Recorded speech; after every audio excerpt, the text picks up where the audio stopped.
Hello my dear students. Gayatri Vidya Mandir उच्च माध्यमिक विद्यालय सांचौर जिला जालोर के हमारे इस YouTube चैनल पर आप सभी का एक बार फिर से स्वागत है।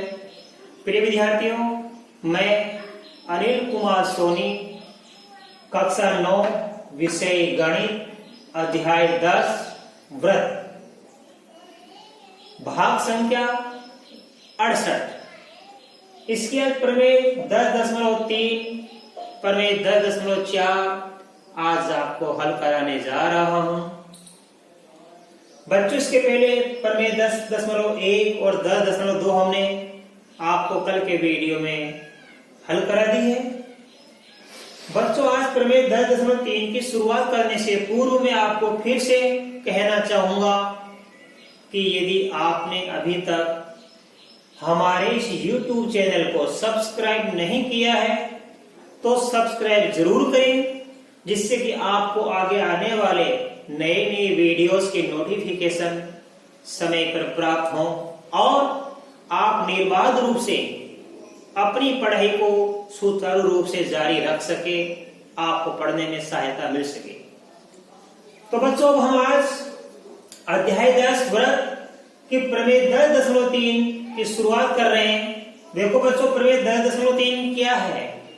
ये आपके जो अध्याय 10 है, ये पिछले वर्ष आपके 10th क्लास में था। इस बार आपको इसको 9th भी किया कर दिया गया है। तो इसको आप जरा ध्यानपूर्वक समझना। इसके जो प्रमेय में आपको जितनी भी समझाऊंगा, आप अच्छी तरह उनको सीखना, अध्ययन करना, जिससे कि आपको 10th क्लास में बहुत ही सहायता मिल जाएगी। और जो प्रमेय बताऊंगा उनसे प्रमेय तो जरूर आनी है। तो प्रमेय को आप जरा ध्यानपूर्वक समझने की कोशिश करना, गहराई से अध्ययन करने की कोशिश करना। प्रमेय 10.3 में लिखा है, एक वृत्त के केंद्र से एक जीवा पर डाला गया लंब जीवा को समद्विभाजित करता है। तो बच्चों, किसी भी प्रमेय को समझने से पहले कभी कभी तो उसका चित्र दिया हुआ था हमारे क्वेश्चन में, कभी कभी अपन को अपने मन से भी बनाना पड़ता है। हो सके तो आप क्वेश्चन को दिमाग फिट करना, प्रश्न से पढ़कर ही हम इसका चित्र बनाएंगे।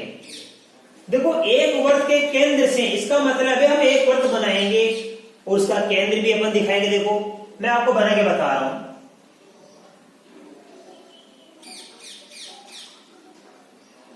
ये हमारा एक वृत्त है जिसका केंद्र हमने क्या बना दिया बच्चों? ओ बना दिया। अब एक वृत्त का केंद्र बना दिया, एक जीवा पर डाला गया लंब। हमें जीवा खींचेंगे, कहीं भी खींच सकते हैं। ये हमारी जीवा हमने बच्चों खींच दी, ये भी राइट। अब जीवा पर केंद्र से डाला गया लंब, यहां से अपने लंब डालेंगे। मान लो यहां पे हमने ये ओ पे लंब डाल दिया, ठीक है। तो हमारे चित्र में क्या है? ओ केंद्र का एक वृत्त है जिसमें ये केंद्र ओ से ओ पे लंब किस पर है? ए बी पर है, राइट। तो सबसे पहले हम लिखेंगे दिया है। अब दिया में क्या लिखेंगे? देखो क्या दिया है? ओ केंद्र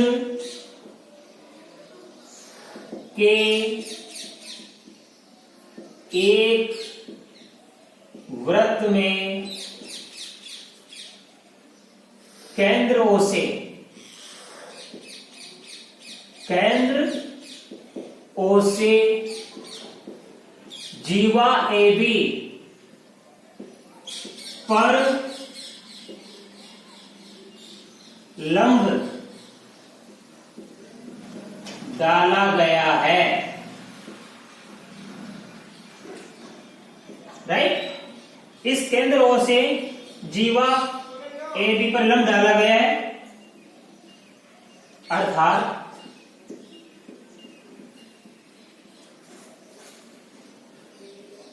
ओपी लंब ए बी है।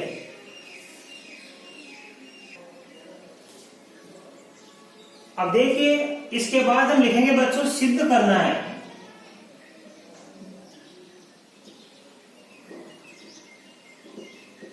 सिद्ध करना है। हमारे प्रश्न पढ़ो क्या सिद्ध करना है। वृत्त के केंद्र से जीवा पर डाला गया लंब, ये हमारी जीवा है, ये लंब हमने डाल दिया, क्या करता है ये जीवा को समद्विभाजित करता है। जीवा कौन सी हमारी AB, तो क्या करता है ये जीवा को समद्विभाजित करता है। तो लिखेंगे हमें सिद्ध करना है AP बराबर PB। ये AP बराबर क्या होगा, ये भाग जीवा का और ये भाग क्या हो जाएगा बराबर। ये हमको सिद्ध करना है बच्चों, राइट। अब हम इसके लिए लिखेंगे रचना, क्योंकि इसमें रचने की आवश्यकता पड़ जाएगी हमको। रचना बड़ी सिंपल है बच्चों। जो हमारा केंद्र O है इसको जीवा के दोनों सिरों से मिला देंगे।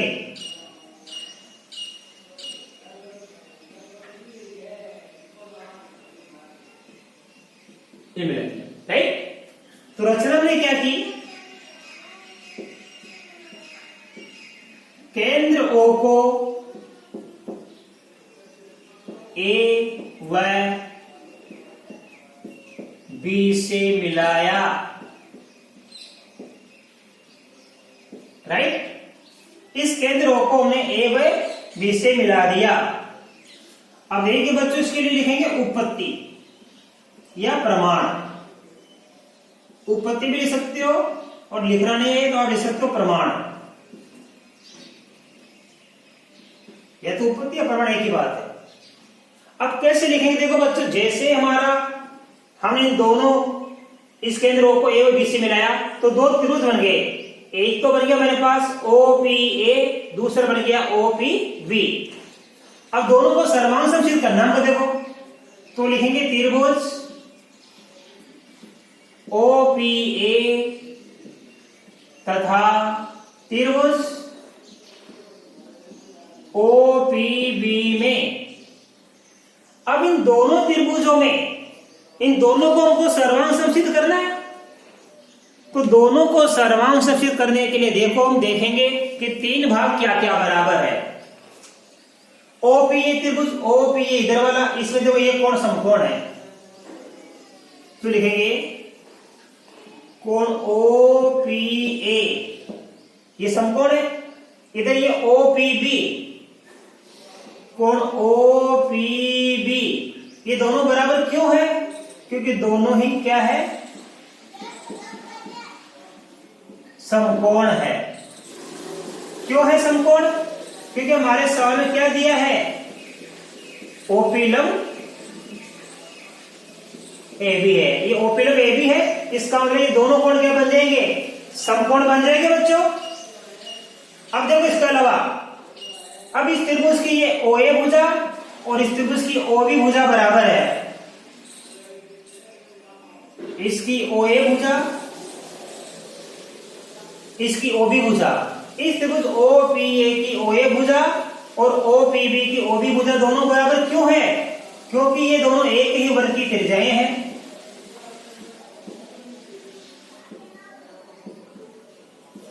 एक ही वर्ग की क्या है बच्चों त्रिज्याएं हैं, क्योंकि एक ही वर्ग की सभी त्रिज्याएं समान होती है।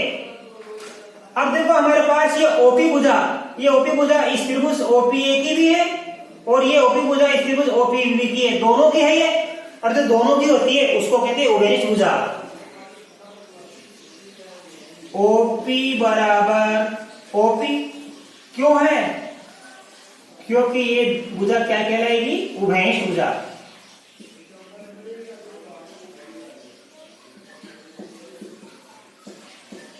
किसे कहते हैं उभयनिष्ठ भुजा, तो दोनों की हो। तो देखो बच्चों यहाँ पे ये क्या है, ये दोनों कोण समान है, दोनों कोण क्या है समकोण, समकोण को बोलते हैं R। और ये OA भुजा OB ये क्या है समकोण के सामने कर्ण है, तो ये कर्ण बराबर हो गया। और ये OP भुजा उभयनिष्ठ है, यही साइड भुजा हुई, तो देखो ये कोण क्या है समकोण, समकोण को बोलते हैं R। ये दोनों कर्ण बराबर हो गए यानी H, ये दोनों भुजा बराबर हो गई यानी S, तो RHS नियम लागू हो गया यहाँ पे। इसलिए RHS सर्वांग समता प्रतिबंध से या नियम से या कसौटी से कौन सा नियम लागू हो गया? RHS सर्वांग समता प्रतिबंध से ये दोनों त्रिभुज सर्वांग सम हो जाएंगे। त्रिभुज OPA सर्वांग सम त्रिभुज होगा OPB। तो दोनों त्रिभुजों को हमने सर्वांग सम सिद्ध कर दिया बच्चों। और हम जानते हैं जब दो त्रिभुज सर्वांग सम होते हैं तो उनके संगत भाग बराबर होते हैं। इसलिए ये AP भुजा और इसकी PB भुजा बराबर होगी। इसलिए AP बराबर क्या हो गया? PB।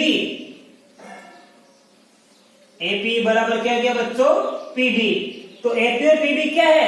इस जीवा AB के लिए दो भाग हो गए। तो इससे क्या सिद्ध हुआ? इससे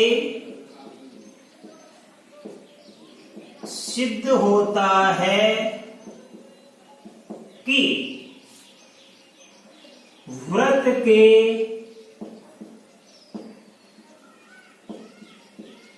केंद्र से एक जीवा पर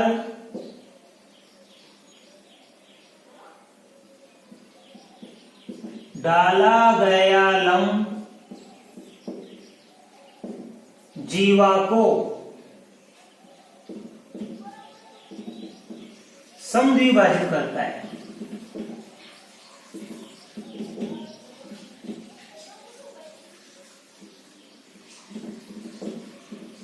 और यही हमको सिद्ध करना था बच्चों।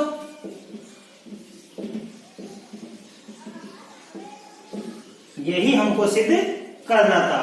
तो ये बड़ी सरल भाषा में मैंने आपको समझा दी बच्चों। आप इसका स्क्रीनशॉट लीजिए। इसके बाद में आपको प्रमेय नंबर 10.4 हल करूंगा।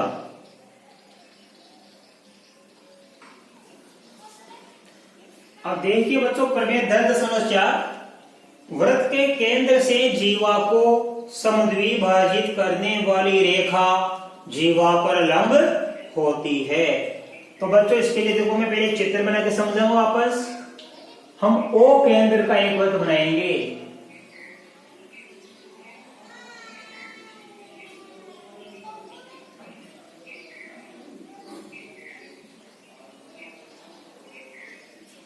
ठीक है। अब देखो इसका केंद्र क्या बना दिया अपने O। ठीक है। अब इसके बाद ये जीवा खींचेंगे हम। ये जीवा हमारी कौन सी है? AB। अब इस जीवा AB को अपन क्या करेंगे? समद्विभाजित। कहां से? वृत्त के केंद्र से हम एक रेखा खींचेंगे AB पर, जो कि जीवा को समद्विभाजित करेगी। तो केंद्र का वृत्त है, जीवा हमारी AB है। यहां से हमने एक रेखा खींची, OP रेखा खींची, जो कि जीवा को क्या करती है? समद्विभाजित। यानी AP बराबर क्या हो जाता है? PB हो जाती है। तो ये OP रेखा इस AB जीवा को क्या कर रही है? समद्विभाजित कर रही है। फिर क्या करना है कि ये समद्विभाजित करने वाली OP रेखा जीवा पर लंब होती है। यानी ये OP लंब किस पर होगा? AB पर। ये हमको सिद्ध करना है। तो सबसे लिखेंगे दिया है। क्या लिखेंगे?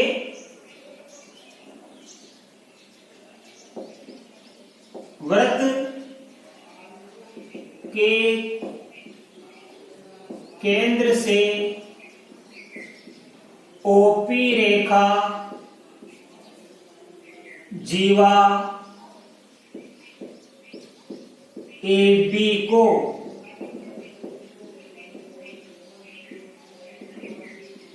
समद्विभाजित करती है। या AP बराबर PB है। ये हमारे सवाल दिया हुआ AP बराबर क्या है? PB है। सीधे क्या करना हमको कि ये OP रेखा जो हमने खींची AB को समद्विभाजित करने के लिए, ये OP AB पर लंब होगी। सिद्ध करना है कि OP लंब AB है। यानी OP किस पर लंब है? AB रेखा पर लंब है। अब इसके लिए बस हम रचना लिखेंगे। तो रचना वही, इस बिंदु O को A से मिलाया और B से मिलाया।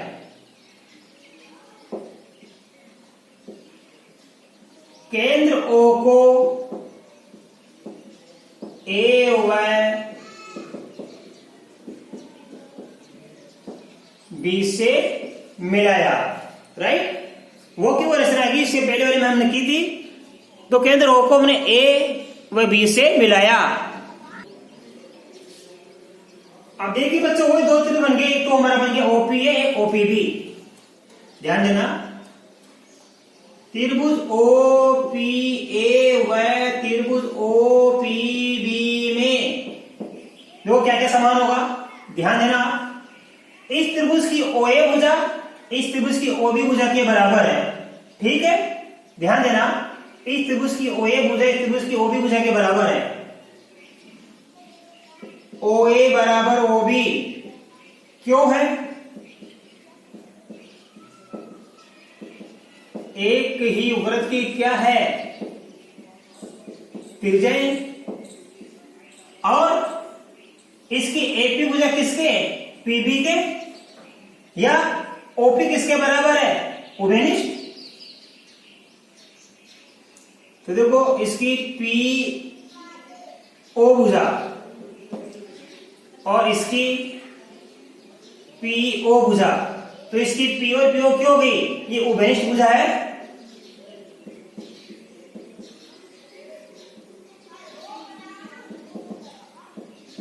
और क्या हो गया?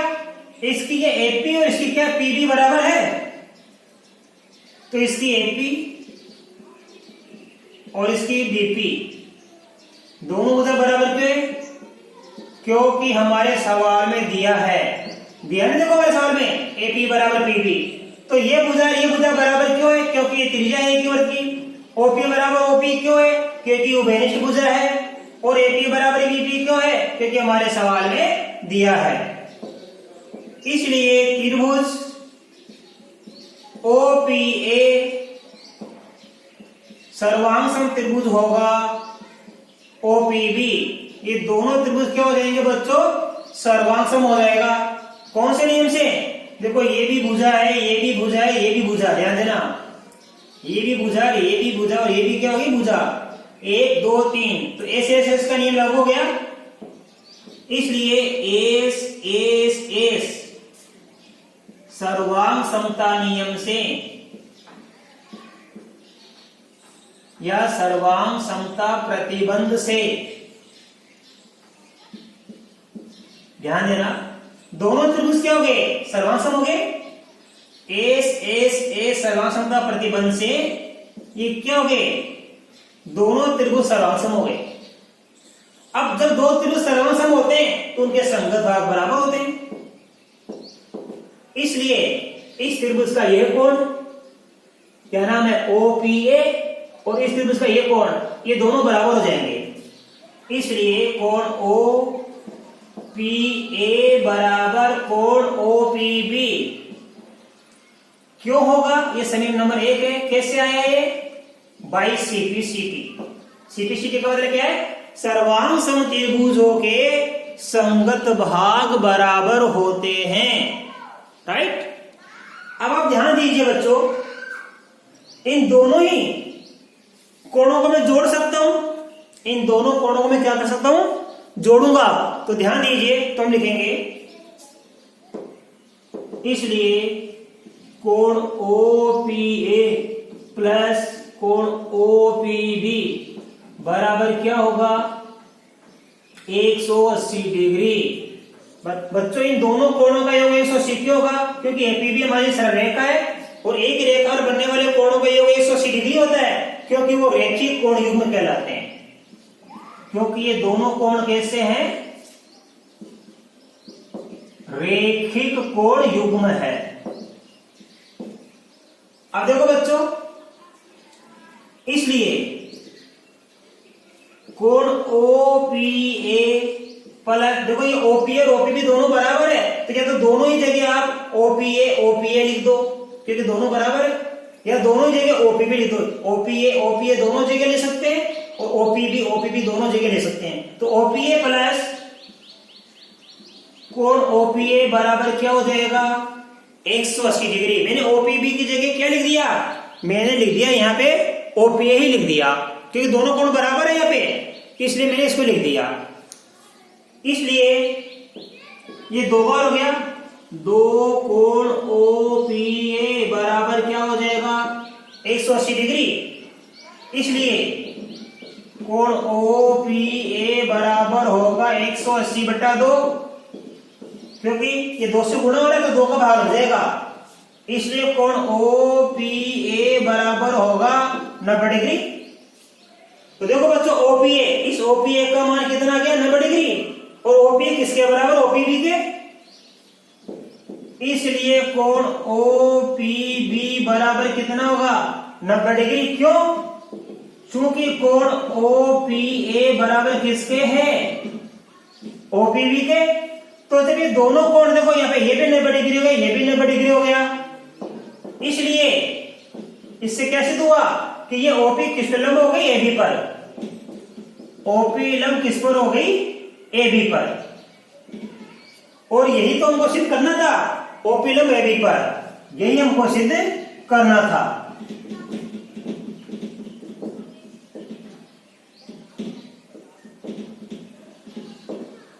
तो ये प्रमेय हमारी बच्चों सिद्ध हो गई। हमने सिद्ध कर दिया OP लंब AB पर। तो ध्यान देना, हमने आज ये प्रमेय समझे 10.4 वृत्त के केंद्र से जीवा को समद्विभाजित करने वाली रेखा जीवा पर लंब होती है। तो आज हमने बच्चों अध्याय 10 की प्रमेय 10.3 और 10.4 आपको समझाइए, बड़ी सरल भाषा में आपको मैंने समझाइए। और मैं आशा कर सकता हूं कि आज बताएगी दोनों ही प्रमेय 10.3 और 10.4 आपको मैंने जो समझाई बड़ी अच्छी तरह समझ में आई होगी। आप इनको अपनी नोटबुक में उतारना और इनका अध्ययन करना। इसके बाद बच्चों आगे की प्रमेय में आपको कल नए वीडियो में सिखाऊंगा। तब तक के लिए आप सभी को धन्यवाद।